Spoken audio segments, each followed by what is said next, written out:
नमस्कार, म भरत दोङ, गोर्खा राष्ट्रिय काङ्ग्रेस। हाम्रो आज पत्रकार भेला यस कारणले बोलाएको कि आजै सिक्किम बिजेपीले प्रेस विज्ञप्ति दिएर पेपरमा निकाल्नु भएछ कि एकीकरण चाहिँ कुनै हालत पनि हामी मान्दैनौँ भनेर। र उहाँहरू मान्ने नमान्ने चाहिँ को हो? सिक्किम बिजेपी त हेर्नुहोस् भर्खरै सुरु भएको, उनीहरू अहिले खासै भन्नु भने हिँड्नु त पर कुरा, अहिले बामी पनि सरेको छैन सिक्किम बिजेपी। र उहाँहरूले हामीलाई लेखेको छ कि हामी तथाकथित गोर्खा राष्ट्रिय काङ्ग्रेस तथाकथित पार्टीले दार्जिलिङ सिक्किम एकीकरण गर्नु भन्दैछ, यो हामी मान्दैनौँ भनेर। हामी तथाकथित पार्टी होइनौँ, बाकाइदा भारतको रेजिस्टर्ड पार्टी हौँ र हामीले 2 खेप एमपी इलेक्सन र एमएलए इलेक्सन पनि लडिसकेका हौँ। र उहाँ नजन्मिँदैखेरि सायद हामीले यो पार्टी गरेको। र उहाँले भन्दैछ कि गोर्खाल्यान्ड एकीकरण हुँदैन र गोर्खाल्यान्डको लागि उयो गर्नुपर्छ, यसको लागि हामीले पनि सघाउँदैछौँ, हामी पनि गर्दैछौँ भनेर भन्नुहुन्छ। र जहाँसम्म गोर्खाल्यान्डको कुरो छ, गोर्खाल्यान्ड सायद उहाँ नजन्मिँदा हामीले सुरु गरेको 1905देखि नै भनौँ छुट्टै राज्यको प्रश्न। हामी कहिले पनि सिक्किमलाई हामीले अङ्गाल तपाईँहरूकोमा शरण पर्छौँ भनेर हामीले भनेको छैनौँ। 1907मा जतिखेर हिलम्यान एसोसिएसन उहाँले पनि कहिले भनेन सिक्किममा गाभिदिए भनेर।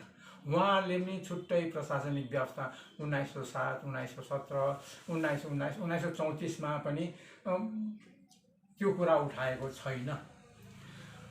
तर अब यहाँ के भयो भने हामीले गोर्खाल्यान्ड आन्दोलन गरेको तपाईँहरू सबैलाई थाहा छ, सिक्किमवासीलाई पनि थाहा छ, हामीले छुट्टै गोर्खाल्यान्डको कुरा गरेका थियौँ।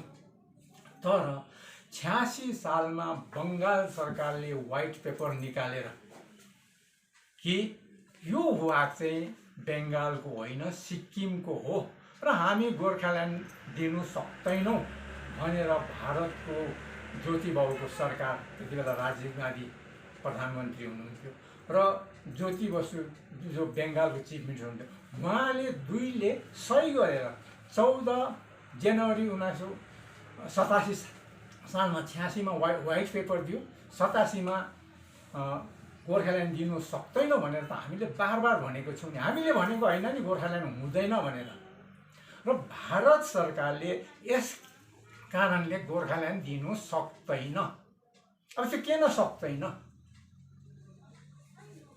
भारत सरकारले चाह्यो भने के चाहिँ गर्नु सक्दैन। हिजो अस्ति बङ्गलादेशको कतिवटा जमिन बङ्गलादेशमा दियो, कतिवटा बङ्गलादेशको लियो आजभन्दा 2015मा। तर भारत सरकारले त्यत्रो गर्यो, जम्मू काश्मीरको त्यत्रो मुद्दा मिलायो, आसामको मिलायो, त्रिपुराको मिलायो, त हामीलाई गोर्खाल्यान्ड दिनु सक्दैन? दिनु सक्छ नि, तर कतिवटा संवैधानिक अडचन हुन्छ नि, त्यस कारणले त्यो दिनु सक्दैन। र जब सिक्किमलाई भारतले खायो, ठिक छ नि, इन्डियाले खायो, त त्यति बेला सिक्किमलाई चाहिँ एउटा 371F भन्ने एउटा अलग एउटा आर्टिकल दिएको छ। त्यो चाहिँ संवैधानिक आर्टिकल हो, भनौँ एउटा संविधानभित्रको संविधान दिएको छ। त्यसमा सफा लेखेको छ 371 को क्लज नम्बर F को H मा कि सिक्किमको जति पनि चल या अचल सम्पत्ति छ, चाहे त्यो सिक्किमभित्र होस् चाहे त्यो सिक्किम बाहिर होस्, त्यो चाहिँ सिक्किम सरकारकै अधीनस्थमा रहनेछ भनेर भनेको छ।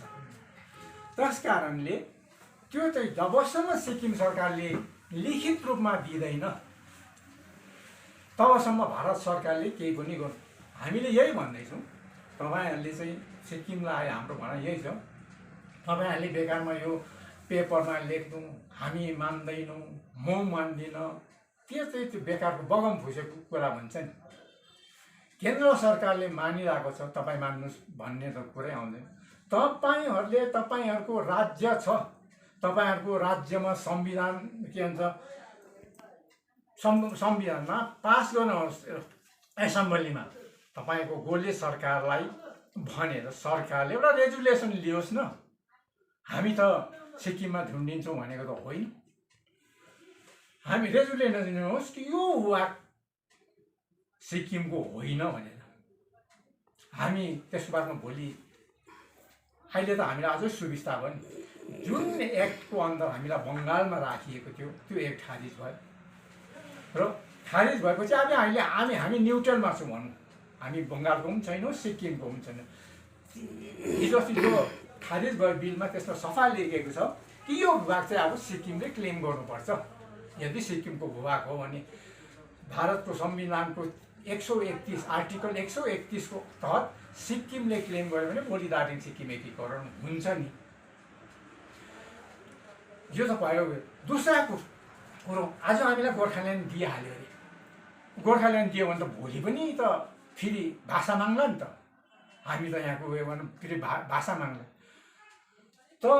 यहाँनिर हिजो अस्ति जतिखेर हामीले भाषाको कुरा गऱ्यौँ, भाषा माग्यौँ हो, हामी त्यति बेला राजीव गान्धी के भन्छ के अरे मोरारजी देसाईले, त्यति बेलाको प्रधानमन्त्री मोरारजी देसाईले भनेको थियो कि भाषा माग्दाखेरि यो भाषा चाहिँ विदेशी भाषा हो, हामी दिन सक्दैनौँ, नेपालको भाषा हो, नेपाल एउटा राष्ट्र स्थिर छ भनेर। र त्यति बेला दार्जिलिङको बुद्धिजीवी पढा लेखाले भन्यो कि होइन, हामी भारतीय नेपाली हामी भारतीय गोर्खा नेपाली भाषी जाति हौँ, हामी भारतीय गोर्खा नेपाली भाषी जाति हौँ, नेपालको नेपाली भाषी नेपाली जनता हो, त्यस कारणले हामीलाई चाहिँ नेपाली भाषा दिनुहोस् भनेर सिङ्गो जाति थियौँ। हामी सिङ्गो जाति थियौँ र भाषा पायौँ। हामीले भारतको संवैधानिक हक भाषा हत्यायौँ भनौँ न। र आज गएर त्यही गोर्खा सिङ्गो गोर्खा 11 जात गोष्ठी भन्यो। यहाँ गोर्खाल्यान्डको कुरा गर्छ, दिल्लीमा गएर 11 जात गोष्ठी, जो चाहिँ यहाँ रेजुलेसन पनि लिएको छैन। त वहाँ गएर गोर्खा भाषा माग्छ। गोर्खामा 11 जात गोष्ठी छैन। गोर्खामा 11 जात गोष्ठी छ। गोर्खालाई त्यसलाई भनिन्छ जो चाहिँ गौको रक्षक गर्छ। त्यसमा त बिहारी, बङ्गाली, मरवाडी सब आउँछ नि त। गोर्खा पल्टनमा गएर हेर्नु भने सब जाति हुन्छ। र हामी यहाँ गोर्खाको उयो गर्छौँ। र भोलि भाषा माग्यो भने हामीलाई सिधै भन्छ नि, तेरो भाषाको, हामीलाई दिल्लीमा भनेको पहिला भाषाको आधारमा भाषा त तेरो भाषा त नेपाली भाषा, तिमी किन त्यहाँ मिल्दैनौ भनेर भन्छ त। त्यस कारणले त्यो पनि एउटा पक्ष छ कि भाषाको हामी सिक्किम पनि एउटा नेपाली भाषी, यहाँ पनि एउटा नेपाली भाषी, एउटा मिलेर हामी एक भएर एउटा भायबल स्टेट बनायो भने हामी भारतवर्षमा हामी पनि एउटा केही हुन्छौँ नि त। राज्य हुन्छ, कमसेकम 4-5 जना एमपी हुन्छ र 4-4 एमपी भयो भने त एउटा प्रधानमन्त्री ढाल्नु र राख्नेसम्म क्षमता हुन्छ। र यिनीहरू टुक्रिएर जो चाहिँ केन्द्र सरकारको सहुलियतमा, सिर्फ सिक्किमले के हेर्दैछ, सहुलियत र सुविधा मात्रै, राष्ट्रहितको लागि सोचेको छैन। र यो चाहिँ राष्ट्रहितको लागि सोच्नु पर्यो नि त। किन हामी एक हौँ भनेको त हो, हामीले त्यो पनि हामीले भनेको होइन, अघि भनिहाल्यौँ। र यो भन्ने आजभन्दा पहिल्यै जसले बन्धक राख्यो, सिक्किमको राजा, 7वां राजाले छुटपुट नामगढले सिक्किम बन्धक राख्यो। त्यसको बादमा 134 वर्ष हाम्रो लिज खाएको छ। हाम्रो पसिनाको पैसा सिक्किमले खाएको छ र ऊ मान्दैन भन्नुको शरम लाग्ने कुरो होइन। हामीले बन्धक राखेर खाए पैसा, अहिले मान्दैन भन्नु, अहिले पनि खाँदैछ, अहिले पनि खाँदैछ। त्यो चाहिँ के भन्यो भने पहिला चाहिँ प्रत्यक्ष रूपमा खान्थ्यो कि सालाना पैसा 1841 देखि लिएर 1975 सालमा चाहिँ प्रत्यक्ष खायो। 3 लाख महिनामा 3000, 6000, 9000 गरेर लास्टमा 12000सम्म 1975 सम्म 12000 रुपियाँ गरेर खायो। त्यसको बादमा 50 साल 1947 मा इन्डिया आजाद भएपछि 1950 चाहिँ इन्डो सिक्किम ट्रिटी पास भयो। त्यहाँदेखि चाहिँ 3 लाख रुपियाँ गरेर दिएको छ। त्यसको 3 लाख हो सिक्किम, इन्डो सिक्किमको क्लज नम्बर 10 मा सफा लेखेको छ कि यो पैसा चाहिँ मतलब जो पैसा दिँदैछौँ कि त्यो चाहिँ भारत मतलब सिक्किमको विकास र सहयोगको लागि भनेर दिएको छ, बुझ्नुभयो। तर त्यसमा सिक्किमको राजा खुसी हुन्थ्यो भने त फेरि 1961मा सिक्किम अधिनियम पास गर्ने थिएन होला। सिक्किम अधिनियम पास गरेर सिक्किम अधिनियममा त्यहाँ बाकाइदा भनेको छ कि क्लज नम्बर 4मा त्यसमा दार्जिलिङको जनताले नि सिक्किम सब्जेक्ट एप्लाई गर्ने अधिकार छ त्यसमा। त्यसको बादमा 1968मा सिक्किमको राज्य परिषदमा कुरा उठाएको छ एउटा लेप्चाले, वाङखेल लेप्चाले कि दार्जिलिङले हामीलाई ट्रिटी पेमेन्ट कति दिँदैछ, दार्जिलिङको ट्रिटी पेमेन्ट भारत सरकारले कति दिँदैछ। र त्यति बेला उहाँको अध्यक्षले भनेको छ 3 लाख रुपियाँ। त 3 लाखले हुँदैन, हामीलाई दार्जिलिङको कमाइको 1/4 हिस्सा चाहिन्छ भनेर। त यसरी भनी उनीहरूले हामीलाई पैसा मागेर खानु, अहिले हामी दार्जिलिङमा मान्दैनौँ भन्नु त एउटा शरमको कुरा होइन। सुन्नुहोस् न, यही सन्दर्भमा है यदि गोर्खाल्यान्ड विषयमा हस्तक्षेप नगरी गोर्खाल्यान्ड सम्भव छैन भन्नुको मतलब? गोर्खाल्यान्डको हस्तक्षेप होइन, गोर्खाल्यान्ड उसले लेख्नु पर्यो कि त सिक्किमले यो भूभाग मेरो हो भन्नु पर्यो। अब कि त होइन भने सिक्किमले मेरो भूभाग होइन, अब लिज खाएको कुरा पैसा खाएको त उयो भयो, भूभाग उसको भयो। यो पैसा खाएको के भन्छ यो भूभाग होइन, म लिन माग्दिनँ, किन हामीलाई दार्जिलिङ लिँदा चाहिँ हामीलाई नोक्सान छ भनेर भन्यो भने चाहिँ यो भूभागलाई हामी के पनि बनाउन सक्छौँ। अब गोर्खाल्यान्ड पनि तर गोर्खाल्यान्डको कुरा नगरौँ। अब गोर्खाल्यान्ड अहिले किन हुँदैन उसले लेखेर दिँदा म भन्छु किन हुँदैन हो, तर उसले लेखेर दिनु सक्दैन, हो पनि भन्नु सक्दैन। हामीले त्यही त भन्दैछौँ, हामीले अहिलेसम्म त्यही त भन्दैछौँ। तपाईँहरूले यो जबसम्म तपाईँहरूले बारम्बार है सिक्किम दार्जिलिङ एकीकरण मञ्चको एउटा उद्देश्य चाहिँ सिक्किममा यो विलय गर्नु भन्ने हो कि या यसलाई कस्तो प्रकारले तपाईँहरूले? दार्जिलिङ सिक्किम एकीकरण भन्नुको मतलबै विलय है। त्यसो भने सिक्किम सरकारले यसलाई नलिनु है, यसलाई गम्भीरता नलिनु, यसमा के कारण जस्तो लाग्छ तपाईँलाई? यसमा राजनैतिक कारण त केही पनि छैन, सिर्फ स्वार्थ हो। त्यो पनि 1-2 जनाको, सबैको स्वार्थ छैन। यदि स्वार्थै हुँदै भने किन अहिले त गोलेज्यू हुनुहुन्छ, चामलिङज्यूको चाहिँ के थियो भने जसरी हुन्छ यिनीहरूलाई टाढेर हिजो अस्ति मतलब 2007को आन्दोलन भयो, यहाँ विमलज्यूले आन्दोलन गर्यो, त्यसको एजेन्डा के थियो? 1 पोइन्ट एजेन्डा, सिर्फ गोर्खाल्यान्डदेखि अर्को होइन। त्यसको अध्यक्ष नै पवन कुमार चामलिङ थियो, ठिक छ नि। त्यो कसरी भन्नुहुन्छ भने लास्टमा पवन कुमार चामलिङ ज्यू दिल्ली गयो, एकदम उयो गर दिल्लीमा गएर मार गाली खाएर आउँदाखेरि रम्फूमा रोक्दा पनि दार्जिलिङबाट पनि गयो। त्यसको बादमा यदि आज चामलिङज्यूले मानेको अघि हामीले पनि अघि पनि भनिदियो, मानेको भए आज एकीकरण हुन्थ्यो र चिफ मिनिस्टर चामलिङ नै हुन्थ्यो। चामलिङ मानेन, भण्डारीको कुरा अघि नै हिन्दीमा उहाँले भनिदिइहाल्यो, भण्डारीलाई पनि फ्याँकिदियो। आज गोले मानेन भने गोले पनि बस्दैन, सिधै कुरा, बुझ्नुभयो नि। यदि यस्तै भयो भने यो सिक्किम चाहिँ एउटा राष्ट्र थियो, राष्ट्रदेखि राज्य भयो, राज्यदेखि डिस्ट्रिक्ट हुन्छ। अब यो कुरा किन हुन्छ भने 1947मै बङ्गालको त्यस तारको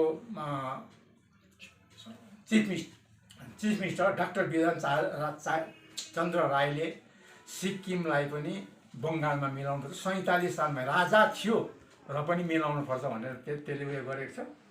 त्यति बेला सिक्किमको सिडी राई भने आज बित्नु भयो, उहाँ 105 वर्षमा तिर्नु भर्खर आज 2 वर्ष कति भयो। उहाँलाई बोलाएर दुधेमा पिकनिक खानेको न्यु गरेर सिक्किम पनि मिलाउँ भनेर त त्यही भनेको छ। त्यही उहाँ त भयो 47 सालमा। त्यसको बादमा 47 को बादमा यो जब दार्जिलिङ उयो भयो त्यति बेला विधानसभा राज्य भनेको। त्यति मात्रै नभएर हिजो अस्ति 1907 यो हिजो अस्तिको आन्दोलनको टाइममा बङ्गालको शिवसेनाले सिक्किमलाई बङ्गालको एउटा डिस्ट्रिक्ट बनाउनुपर्छ भनेर त उहाँहरूले भन्दैछ। र सिक्किमले एउटा डिस्ट्रिक्ट बन्नु चाहन्छ कि दार्जिलिङलाई लिएर, किनकि त सिक्किमको भूभाग हो नि, कि त दार्जिलिङलाई लिएर एउटा बृहत रूप, किनभने भारत सरकार सिक्किमलाई पाल्दा पाल्दा पाल्दा हत्तु भयो। यो अघि नै मैले भनिदिइहालेँ। सिक्किममा के छ भने अहिले तपाईँहरूलाई पनि भनिदिउँ ल, सिक्किममा 70,000 रेगुलर कर्मचारी छ। 7,000 जति होमगार्ड उयो पेरोलमा काम गर्नेछ। 70जना मिनिस्टर छ। 12जना मन्त्री, 300 जना जस्तो फर्स्ट क्लास अफिसर छ। 20,000 वान फ्यामिली वान जब भनेर 20,000 कामै नगरी 20,000लाई पैसा महिनामा 3,000 रुपियाँ दिन्छ। ठिक छ। त्यहाँको जनसङ्ख्या 6.5 लाख मात्रै छ सिक्किमको। अब यस्तो प्रकारको खर्च गरेर त्यो राज्य कसरी चल्छ? जबकि सिक्किमलाई अहिले 16,000 करोड ऋण लागिसकेको छ भारत सरकार, जहाँ चाहिँ इन्कम ट्याक्स तिर्दैन तिनीहरूले। सिक्किमेले इन्कम ट्याक्स तिर्दैन र जनताले दिएको पैसा रेभिन्यूको घरमा के सिक्किम चल्छ? र जबकि एउटा देश होइन, एउटा डिस्ट्रिक्ट भारतवर्षमा एउटा डिस्ट्रिक्ट 40,000सम्म छ को एउटा डिस्ट्रिक्ट छ। त्यो 6,500मा त्यत्रो दिएर त्यत्रो खर्च। यस कारणले जबकि यो चाहिँ एउटा त्यो जति जनसङ्ख्या छ नि त्यो त एउटा डिसी र एउटा एसपीले चलाउने हो नि। दार्जिलिङको पपुलेसन 12 लाख छ, आज 18 लाख। एउटा डिसी र डिएमले भइरहेको छ भने त्यहाँ त 4वटा। भारत सरकारलाई ठुलो खर्च छ यो। त्यस कारणले भारत सरकार चाहन्छ कि एउटा यो भायबल स्टेट हो र आफ्नो खुट्टामा उभियोस्। र दार्जिलिङ डिस्ट्रिक्ट एकै भयो भने यसको सोर्स अफ इन्कम बढेर जान्छ नि, पैसा बढ्छ र सिक्किम आफ्नो खुट्टामा उभिन्छ नि। हामीले पनि त्यही चाहेको नि, हामी दरिलो एउटा स्टेट हौँ यो भनेर भनेको। अनि त्यस कारणले यही हिसाबले हो भने त 545वटा बनाउनु पर्छ उयो डिस्ट्रिक्ट राज्य। अब त्यो त सम्भव छैन। र यिनीहरूले चाहिँ सम्झिन्छ सिक्किमेजहरूले, जो यो लेख्यो उनीहरूले सबै सिक्किमेले भन्दैन म, तर केही सिक्किमे जो स्वार्थ छ नि, जसले चाहिँ केही पाएको छ नि हो, तिनीहरू सबै सिक्किमे छ। किन हामी त सिक्किम बेस पार्टी हौँ। गोर्खा राष्ट्रिय काङ्ग्रेस सिक्किम बेस पार्टी हो। हामी क्याडर बेस पार्टी होइन। हाम्रो क्याडर छैन। हामी गाउँ गाउँमा गएर तपाईँहरूको मान्छे छैन हेन छैन भन्छ नि, हामी त्यो क्याडर बसेर गाउँ गाउँमा गएर त्यो सङ्गठन बनाउने होइन। हामी सिक्किमिज हौँ। हामी सिक्किम दार्जिलिङ एकीकरण गरेर हाम्रो मूल मुद्दा यही हो। त यस कारणले भारत सरकार दार्जिलिङ सिक्किम एकीकरण गर्नु चाहन्छ। हामी चाहेको होइनौँ। यो त अघि भने राजाको पालादेखि नै राजाले नै माग्दै आएको, अरूहरूले पनि माग्दै आएको छ। उसो त भण्डारीले पनि एकपल्ट कुरा गरेको छ दार्जिलिङ सिक्किम एकीकरण हुनु बाँकी छ भनेर त बुढा सिंहलाई भनेको छ। पवन चामलिङले पनि उसको किताब लेखेको छ एउटा, मेरो सपनाको सिक्किममा दार्जिलिङ एकै सिक्किम यत्रो थिएन, ठुलो थियो यसको भूभाग छ तर लेखेको छ। तर उनीहरू के भयो भने स्वार्थमा लिप्त भयो नि, आफ्नै स्वार्थमा आफै मात्रै हेऱ्यो। नेसनल इन्टिग्रेसन भन्ने कुरा राष्ट्रिय सुरक्षाको हित कसरी हुन्छ त्यो हेरेन नि त। खासमा चाहिँ त्यो जाति भएपछि माटो हेर्नुहोस्, तपाईँको बारी या हाम्रो बारीको एक ड्याङ लग्यो भने पनि कस्तो झगडा हुन्छ। बिहारतिर त देखिरहेको छ। अब यहीँ पनि भनौँ, एक ड्याङ कसैले लग्यो भने काटाकाट मारामार हुन्छ जमिन। तर यत्रो भूभाग त बङ्गालले हडपेगिराखेको छ नि, बङ्गालको अधीनमा छ नि। यो सिक्किमेलाई पनि थाहा भयो नि। सिक्किम सिलिगुडी त एक दिन हामी सिक्किमको गभर्नर भेट्न गएको थियौँ। पहिला उहाँको नाम के हो, उहाँ जाँदाखेरि उहाँ गभर्नर नाममा हामी उठ्यौँ र उहाँ बस्नु हुँदा आप लोगका त पूर्णिया त छैन भन्छ। हाम्रो नक्सा, हाम्रो सिक्किमले क्लेम गर्यो भने पनि केही झगडै छैन। जति राजाले बन्धक राखेको थियो त्यही सिक्किम, जसरी अस्ति जम्मू काश्मीरको लद्दाख लिएर छुट्यो त्यसरी नै केही गर्दैन। भारत सरकारलाई गोर्खाल्यान्ड दिनु एकदम अप्ठ्यारो छ, हामीलाई पनि अप्ठ्यारो। एकीकरण गर्नु चाहिँ एकदमै सुविधा। जो लिजमा लेख्यो त्यो फर्काउनु त हो। त्यस कारण बङ्गाल टुक्रिने कुरा आउँदैन, लिजमा दिएको फर्काउनु। तर गोर्खाल्यान्ड भन्दाखेरि चाहिँ के बुझिन्छ भने त्यो भूभाग चाहिँ बङ्गालको, अन्त बङ्गालले टुक्राएर गोर्खाल्यान्ड दियो, बुझ्नुमा छ नि त यो त। र त्यस कारणले गोर्खाल्यान्ड हुँदैन, गोर्खाल्यान्ड अप्ठ्यारो विषयवस्तु छ भनेर भनेको। अरू केही छ भने